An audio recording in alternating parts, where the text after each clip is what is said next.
These mini donuts remind me of childhood. They're so warm, comforting, and delicious. And so let's try to make them. We're going to start with 1 egg and then 2 tablespoons of sugar. And sugar helps activate yeast.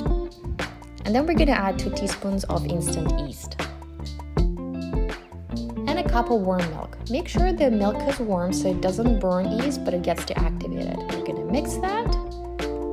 And then add 2 cups of flour in batches. So basically you add some flour and then you mix and add some more. And I should have probably done totally that in a mixer, and you can too because it's just a bit easier. There's something about deep fried dough that makes it so beautiful at home and comforting and cozy, and the aroma, it's just incredible. I think I could be baking all day long or cooking some deep fried dough, but I guess I have to cook other nutritious meals to my family. So check out our blog, and for more recipes, we constantly put that up. And our blog is about doing things yourself, about cooking and raising kids. We're working parents with 2 little kids under 5, a dog and a cat. So it's a busy house, and follow us for that. So then you're gonna let the dough rest for 30 minutes to 2 hours. And I had only 30 minutes. I was rushing this morning and they turned out fine. And then a tip of advice. So you want to make sure you add into the piping bag some oil on the inside so the dough doesn't stick. If you don't have a piping bag, that's absolutely fine. Just basically use a Ziploc bag and cut the end, and you can pour the dough this way. The piping bag really helps you because you don't get stuck with all the stickiness in your hands. And I totally forgot to show how I put the dough in the piping pipe, but that's okay. So you put the dough in the hot pan with oil, and make sure you don't add the oil on high because you're gonna burn your dough before it gets cooked. So just keep it on medium, maybe low to medium, but medium is a perfect combination I found of heat.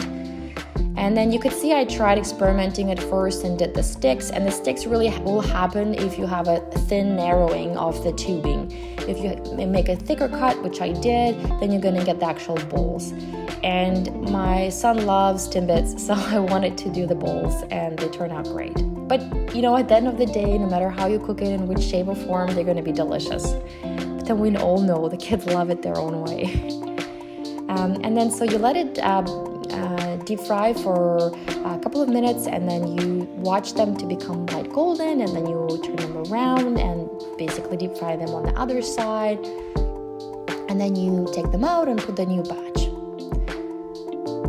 And this is my favorite part. I love when it's bubbling and it's just becoming that like fluffier as you watch them. Oh, so good.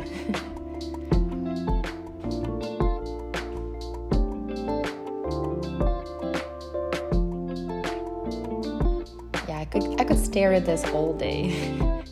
I'm just trying to capture in a longer video. You might know that I post shorter versions of this, so if you want a quick one, and then please go ahead and look at about a minute of this compressed one. But I wanted to make sure you get the full picture of all of my sort of steps so you could totally see how it happens, and it's pretty quick and it's pretty easy. And basically you can add some more, and then the process continues. You know, when you have little kids, you always find that you want to cook something new for them, especially on the weekend when you have the time, because I don't know, like in childhood, that's all I remember. Like there were so many delicious recipes that my parents would make at home, and that's what makes, I think, childhood happy. And we strive with my husband to make nice, delicious recipes for kids so they're memorable, and it's healthier also because it's at home, so you don't get all that, you know, junk food while still getting the benefits of delicious food. And you can serve these with Nutella or honey or powdered sugar, whatever you like. It will turn out just great.